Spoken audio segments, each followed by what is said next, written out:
যাদের বয়স 50 তারাও নাকি মুক্তিযুদ্ধ হয়েছিল, মুক্তিযুদ্ধ করেছিল এবং তাদের নাম তালিকায় আনা হয়েছে।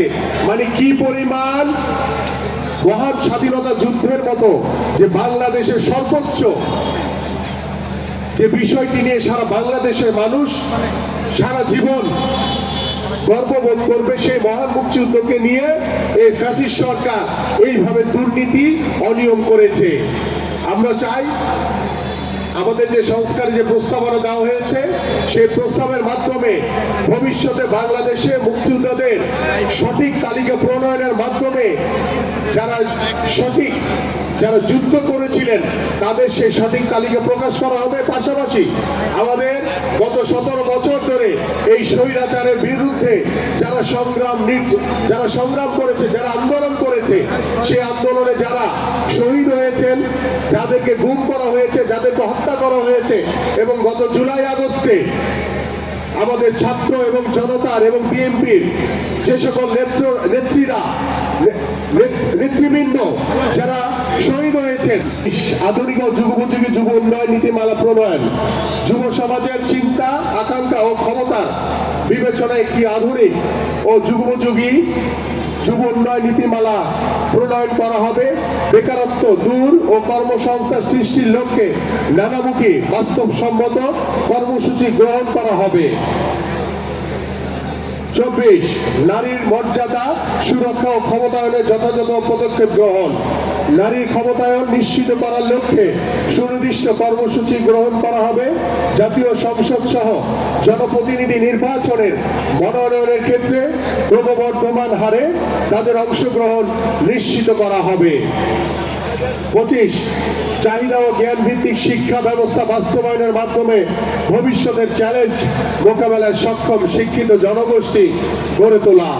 চলমান লক্ষ্যহীন অদূরদর্শী মানহীন শিক্ষা ব্যবস্থার বিদ্যমান নৈরাজ্যের বিপরীতে প্রাথমিক, মাধ্যমিক, উচ্চ মাধ্যমিক পর্যায়ে চাহিদা ভিত্তিক শিক্ষা এবং উচ্চ শিক্ষার ক্ষেত্রে জ্ঞান ভিত্তিক শিক্ষাকে প্রাধান্য দেওয়া হবে। দেশের জন্য উন্নয়ন সহায়ক লাক্সই গবেষণা, বিশেষত কারিগরি বিজ্ঞান ও প্রযুক্তিগত গবেষণায় বিশেষ গুরুত্ব দেওয়া হবে। জাতীয় বাজেটে শিক্ষা খাতে বরাদ্দ জিডিপির 5% কম হবে না। 26 সবার জন্য স্বাস্থ্য, এই নীতির বাস্তবায়ন করা হবে। সবার জন্য স্বাস্থ্য নিশ্চিত করা হবে। শস্য বীমা, পশু সম্পদ বীমা, মৎস্য সম্পদ বীমা, পোল্ট্রি সম্পদ বীমা প্রবর্তনের মাধ্যমে কৃষকের উৎপাদন সক্ষমতা নিরাপদ ও সুরক্ষিত রাখা হবে। 28 সড়ক ও রেল নৌপথের আধুনিকায়ন, বহুমাত্রিক যোগাযোগ ব্যবস্থা প্রতিষ্ঠা।